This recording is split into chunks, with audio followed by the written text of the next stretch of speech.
Wait a minute. Is that an Archimedean spiral? The mirror dimension is just geometry? You're great at geometry. You could do geometry. Square the radius. Divide by pi. Plot points along the curve. It's over, Parker. I'll come pick you up when it's done. Hey, Strange. You know what's cooler than magic? Math. يا نفس إن لم تظفري لا تجزعي.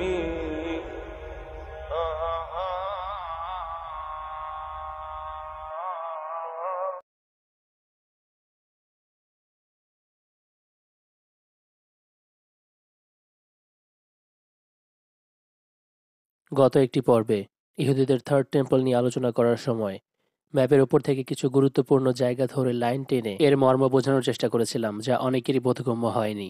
তাদের জন্য আজকের এই video. প্রথমে আমরা জানব what is লে line. What is known as an energy grid or grids. These are force lines of energy. Some people call them ley lines, some people call them dragon lines in China, meridians, whatever. Where these lines of force cross, you create a vortex. Where many of these lines cross, you create a colossal vortex. And therefore you have enormous energy which you can use to create and do various things. This guy was an Englishman in a place called Herefordshire, and one day he was on his horse at the top of a hillside, and he suddenly looked down into the valley and saw these lines in a sort of psychic way all over the place, straight lines, and they connected the sacred wells, the sacred places of worship, the points where the churches were built, the hillsides, etc. And this now, as we have moved on, has been confirmed by the scientific world, those with an open mind anyway, that this grid system actually exists like a web around the world. Now, where these ley lines cross, in their most powerful way, where most of them cross, just happens to correspond with where the ancients had their most sacred ceremonies and their most sacred places. Stonehenge and places like that were built on them. So where the lines come in and the vortex is created, that is where they built the Stonehenges. The Aveburys, another stone circle and energy complex in Britain. That's where they built all over the world their temples to access this energy. লে line মূলত সেই জায়গাগুলোকে চিহ্নিত করে যেখানে spiritual ক্ষমতাগুলো সবচেয়ে বেশি কাজ করে, মানে স্পিরিচুয়াল পাওয়ার ট্রান্সমিট অথবা রিসিভ করার ক্ষেত্রে। সেজন্য ভার্টেক্স বেসড ম্যাথ আমাদের জন্য জানা গুরুত্বপূর্ণ, যাতে ফ্রিমেসনসরা দক্ষ। নিকোলা টেসলাও এ বিষয়ে অভিজ্ঞ ছিলেন। ভার্টেক্স ম্যাথের উদাহরণ আমার 369.1 এই ভিডিওতে দেখেছেন। স্টোনহেঞ্জের মতো উপাসনার কেন্দ্র, যেটা বিশেষ একটি জায়গায় স্থাপন করা হয়েছিল, সেটা যারাই করুক না কেন তাদের বিশ্বাস ছিল যে সেই জায়গাটি থেকেই তারা স্ট্রংভাবে কানেক্টেড হতে পারবে স্পিরিচুয়াল জগতের সাথে। আর এই বিশ্বাসটি তখনকার মানুষের সাথেই শেষ হয়ে যায়নি। আজকেও বর্তমান যুগের কিছু মানুষ বিশেষ শেপে, বিশেষ জায়গায় স্থাপনা তৈরি করার বিষয়টি বিশ্বাস করে, এই বিশ্বাস নিয়ে যে সেই জায়গাটি তাদেরকে স্পিরিচুয়াল জগতের সাথে স্ট্রংলি কানেক্টেড করতে পারবে। তাহলে চলুন এবার উদাহরণ দেখে আসি। এটি হচ্ছে ওয়াশিংটন ডিসির ক্যাপিটাল বিল্ডিং। ক্যাপিটাল বিল্ডিংয়ের এরিয়াকে যদি আমরা ওপর থেকে দেখি, তবে একটি আউল অথবা প্যাঁচার শেপ দেখতে পাবো। প্যাঁচা হলো একটি অকাল্ট সিম্বল। ফ্রিমেসনারির মধ্যে এই সিম্বলকে খুবই গুরুত্বের সাথে ব্যবহার করা হয়। আমরা যদি $1 বিলের পেছন সাইড দেখি, তবে সেখানে ছোট্ট একটি জায়গায় প্যাঁচার সিম্বল আঁকা আছে। এমনকি বোহেমিয়ান গ্রোভ নামক ফরেস্টে একটি বড় প্যাঁচার মূর্তির সামনে সেইটানিস্টরা গিয়ে শয়তানের উপাসনা করে এবং স্যাক্রিফাইস করে। সিম্বলটি প্রাচীন পৌত্তলিক ধর্মগুলোতে অনেক আগে থেকে ব্যবহার হয়ে আসছে। পৌত্তলিক ধর্মের দেবী এরিশকেগলের সাথে এই প্যাঁচা দেখা যেত। প্রচলিত হিন্দু ধর্মে এই প্যাঁচাকে লক্ষ্মী হিসেবে দেখা হয়। আমেরিকা যারা আবিষ্কার করেছে, এই জায়গাগুলো যারা তৈরি করেছে এবং সাজিয়েছে, তারা ছিল পৌত্তলিক ধর্মের অনুসারী। মূলত রোম সাম্রাজ্যের পৌত্তলিকতা এখানে আনা হয়েছিল, যার কারণে আমেরিকাকে আমরা দ্বিতীয় রোম হিসেবে চিহ্নিত করি। এখানে আরও এমন অনেক কিছুই লক্ষণীয়।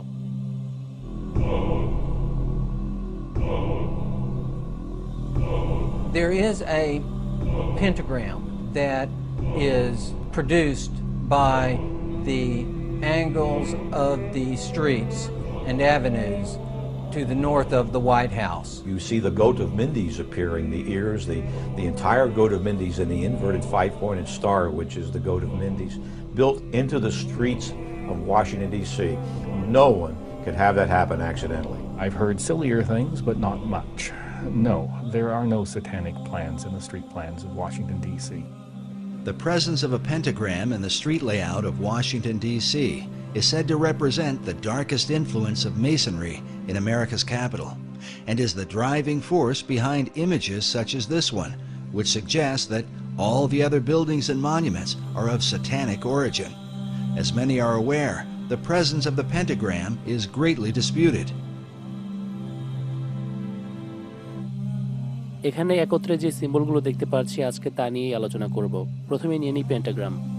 মিডল এজের দিকে পেন্টাগ্রাম সিম্বলটি মানুষ গুড লাক অথবা সৌভাগ্যের চিহ্ন হিসেবে দেখত। যেহেতু লাকের কথা এখানে বলা হচ্ছে মানে সৌভাগ্য, তার মানে পেন্টাগ্রাম বা পেন্টাস্কেলের সঙ্গে আধ্যাত্মিক জগতের সম্পর্ক রয়েছে। সেটানিস্টদের এই পেন্টাগ্রামকে একটা সময় উল্টো করে ব্যবহার করতে দেখা যায়। তাদের বিশ্বাস ছিল যদি এই পেন্টাগ্রামকে উল্টো করে দেওয়া হয় বা ঘুরিয়ে দেওয়া হয় তবে এটা নেগেটিভভাবে কাজ করবে, মানে গুড লাকের পরিবর্তে ব্যাড লাক। 1800 শতাব্দীর অকাল্টিস্ট অ্যালিফাস লিভাইয়ের বইতে এরকম ব্যাখ্যা পাওয়া যায়, তবে তার আগে হিস্ট্রিতে এরকম কোনো কিছু কেউ খুঁজে পায়নি। কিন্তু বাস্তবে এর ব্যবহার আমরা ইউনাইটেড স্টেটসের হেডকোয়ার্টারে দেখতে পাচ্ছি, যেটি ভার্জিনিয়ায় অবস্থিত। এটি 1 পয়েন্ট আপ পেন্টাগ্রামের মধ্যকার অংশ এবং সম্ভবত ফর গুড লাক বা সৌভাগ্যের জন্য এটি বানানো। অ্যালিফাস লিভাইয়ের কেতাব, যেখানে পেন্টাগ্রামের এই বিশেষ ব্যবহারের কথা বলা হয়েছে, সেই কেতাবগুলো থেকে পৃথিবীর মধ্যে ছড়িয়ে থাকা বিভিন্ন জাদুকরেরা প্রভাবিত হয়েছিল। তাদের মধ্যে আছেন রাশিয়ার ডাইনিবিদ্যা চর্চাকারী madam H P. Blavatsky, English occultist Aleister Crowley, Manly P Hall, এমনকি Albert Pike. 33 degree freemason Albert Pike, যার কথা আমি আমার অসংখ্য ভিডিওতে উল্লেখ করেছি আর যার কেতাব গাইড হিসেবে ফ্রিমেসনসদের দেয়া হয়, সে তার কেতাবে অ্যালিফাস লিভাইয়ের কথা উল্লেখ করেছে। তবে লিভাই সম্ভবত এই পেন্টাগ্রামের কনসেপ্ট পেয়েছিল 15th সেঞ্চুরির জার্মান অ্যালকেমিস্ট হার্নিক কর্নেলিয়াস অ্যাগ্রিপার থেকে। অ্যাগ্রিপা অকাল্ট চর্চাকারীদের মধ্যে একজন, যার কথা ঐতিহাসিক কিছু কেতাবে উল্লেখ আছে।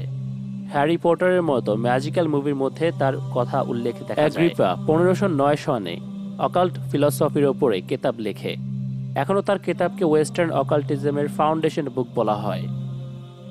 বইটিতে অ্যাগ্রিপা এই পেন্টাগ্রামের সিম্বলটি উল্লেখ করেছে এবং বলেছে দ্য পেন্টাগ্রাম অফ পিথাগোরাস। পিথাগোরাসের মতে পেন্টাগ্রাম হচ্ছে টার্টারাসের 5টি চেম্বার। টার্টারাস, যা একটি গ্রিক শব্দ, এর মানে হচ্ছে দোজখ, হেল অথবা নরক। তবে পিথাগোরিয়ানরা বিশ্বাস করত এই দোজখের মধ্যে দিয়েই তারা জান্নাতে পৌঁছবে। এই কনসেপ্ট নিয়েই ডান্টেজ ইনফেরনো নামক পয়েমটি লেখা হয়েছিল। জুন নামক ছেলেটির কথা হয়তো মনে আছে, আলী দাওয়ার সঙ্গে বিতর্কে লিপ্ত হয়েছিল, সেই ভিডিওটি আমার চ্যানেলে আছে। সে কিন্তু ডান্টের কথা উল্লেখ করেছিল এবং বলেছিল দোজখের 7টি লেয়ারের ওপরের অংশে হচ্ছে জান্নাত, মানে তাদের মধ্যে দোজখের মধ্যেই জান্নাত আছে। আমরা যেমন জান্নাত আলাদা করে দেখি, তারা দেখে না। পিথাগোরিয়ানরা আরও বিশ্বাস করত টার্টারাস অথবা দোজখের এই 5টি চেম্বার দিয়ে শয়তানি শক্তি, শয়তান আসা যাওয়া করতে পারে। জার্মানে তৈরি হওয়া সংগঠন ইলুমিনাতি আবিষ্কার হওয়ার সাথে সাথেই এই কনসেপ্টটি গ্রহণ করে নেয় বা এর সঙ্গে জড়িয়ে পড়ে। এই কনসেপ্ট থেকে আরও প্রভাবিত হয়েছিল আমেরিকার 3য় রাষ্ট্রপতি থমাস জেফারসন। থমাস জেফারসনের কাছে যাওয়ার আগে পেন্টাগ্রামের বিষয়টি শেষ করি, যেটা নিয়ে রিসার্চার্সদের মধ্যে এখনও কনফিউশন চলছে। ওয়াশিংটনের ক্যাপিটাল বিল্ডিংয়ের আশেপাশের যে স্ট্রিট লাইনগুলো রয়েছে তা কি আসলেই পেন্টাগ্রাম তৈরি করে? ভালো করে খেয়াল করলে দেখা যায় পেন্টাগ্রামের বাপাশের একটি অংশ মিলছে না। I started to look carefully at the maps and draw my lines, and then I find out that, hey, it's not a real 5-pointed star, it doesn't have legs. And you can draw a pentagram over some of the major streets, but the streets don't actually connect to form a pentagram. There's absolutely no doubt that a partial pentagram appears in the street designs of Washington.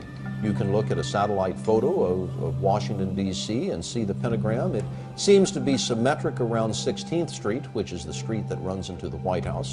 If you look at the earliest published maps of the District of Columbia, the design that was laid out by Pierre L'Enfant, you can see this partial pentagram. But it is just that, a partial pentagram. Rhode Island Avenue does not connect all the way through to Connecticut. I've always wondered to myself if we Masons are so all-fired powerful that we can have this satanic device put in the streets, how come we weren't smart enough or powerful enough to have it completed? But as I understand the use of the pentagram, it's the fact that it is a complete symbol that gives it power and force.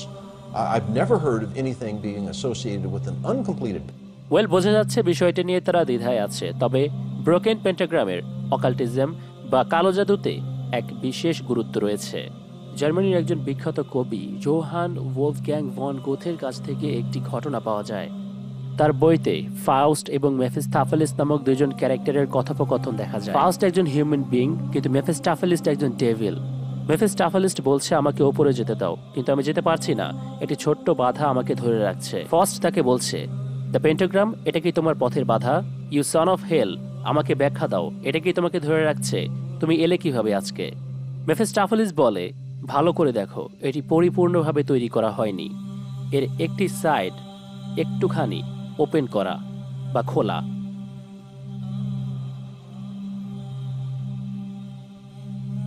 গোথে ফাউস্টের এই ঘটনা publish করেছিল 1790-তে, আর ওয়াশিংটনের street লেআউটের design তৈরি করা হয়েছিল 1791-এ। ব্যাপারটা অনেকটা coincidence মনে হচ্ছে।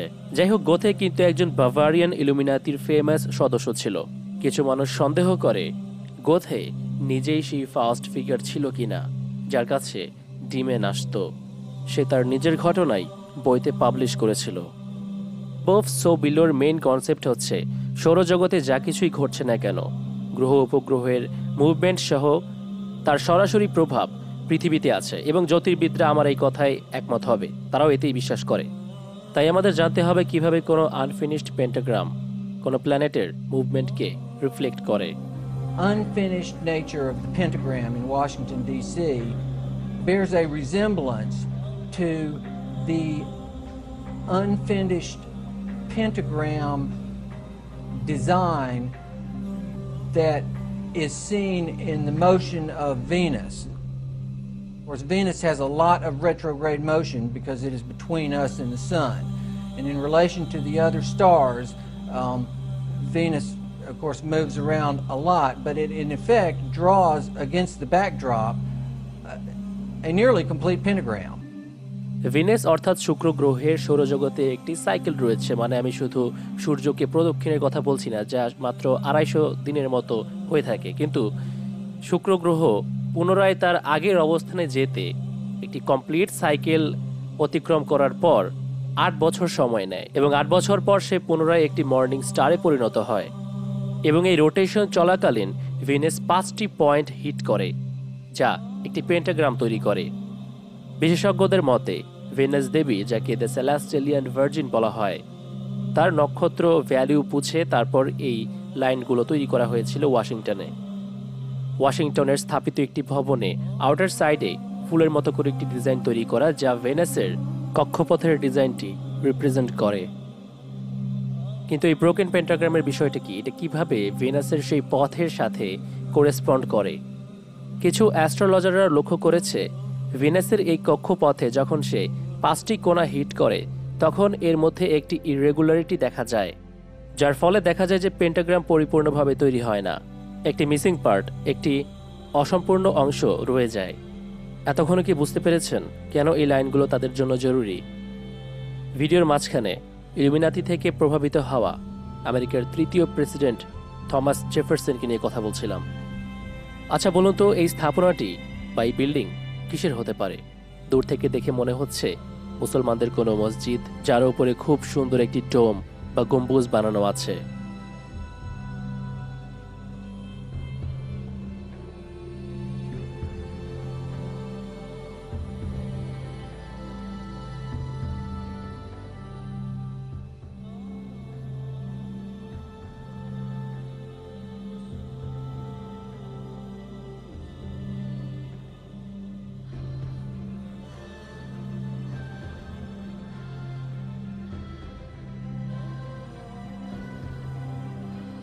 না, এটি মুসলমানদের তৈরি করা কোনো মসজিদ নয়।